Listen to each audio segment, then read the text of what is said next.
ये वो दिन की बात है जब राकेश के ऊपर फोटोग्राफर बनने का भूत सवार था। उसने अपने पापा से झगड़ा करके पैसे ले लिए थे और एक कैमरा खरीद लिया। उस समय राकेश अपने आसपास के पार्क में जाकर फ़ोटो लिया करता था। वो काफ़ी खुश था। वो अपने आप को प्रोफेशनल फ़ोटोग्राफ़र समझ रहा था, लेकिन उसे कहाँ पता था कि उसके पास जो कैमरा है वो कोई आम कैमरा नहीं है।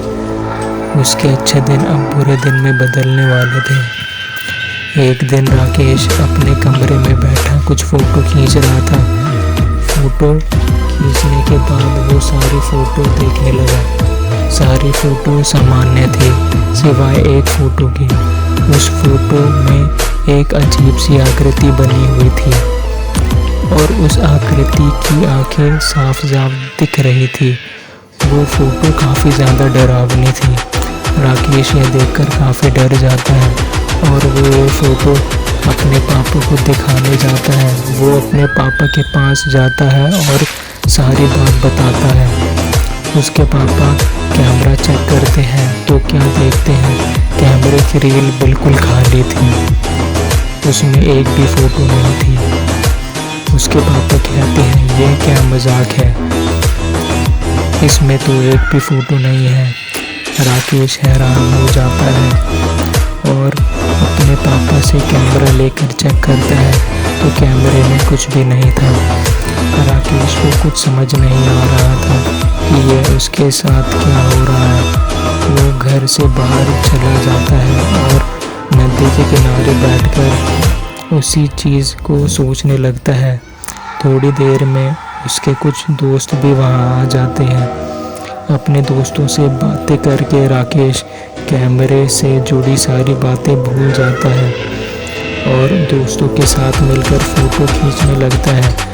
शाम का समय आ गया था। राकेश अपने कमरे में आ जाता है और अपने दोस्तों के साथ खींची फ़ोटो देखने लगता है तो क्या देखता है, पुरानी फ़ोटो जो कैमरे से अचानक गायब हो गई थी वो फिर से दिख रही थी। राकेश यह देखकर ऊपर से नीचे तक कांप जाता है और उसने जो नई फ़ोटो जो खींची थी उसमें वो आकृति भी दिखाई दे रही थी। वो भी उसके दोस्त के साथ खड़ी हुई थी। आकृति अब और साफ दिख रही थी। उसका चेहरा अच्छे से नज़र आ रहा था। वह देखने में काफ़ी डरावनी दिख रही थी। उसकी लाल लाल आंखें, मोम की तरह पिघला हुआ चेहरा, उसके पैर तो थे ही नहीं फ़ोटो में। राकेश तुरंत सारी फ़ोटो डिलीट करता है और कैमरे को बेड के कबर्ड में रख देता है। रात का समय हो गया था। राकेश खाना खाकर सो जाता है। तकरीबन 3 बजे का समय था। राकेश को कुछ आवाज़ आने लगती है। वो सोचता है इस समय किसकी आवाज़ आ सकती है। वो उठता है और ध्यान से सुनता है तो उसे पता चलता है कि यह आवाज़ कैमरे से जब फ़ोटो खींचते हैं उसकी आवाज़ आ रही है। राकेश चौंक जाता है क्योंकि उसने तो कैमरा बेड के कबर्ड में रखा हुआ है।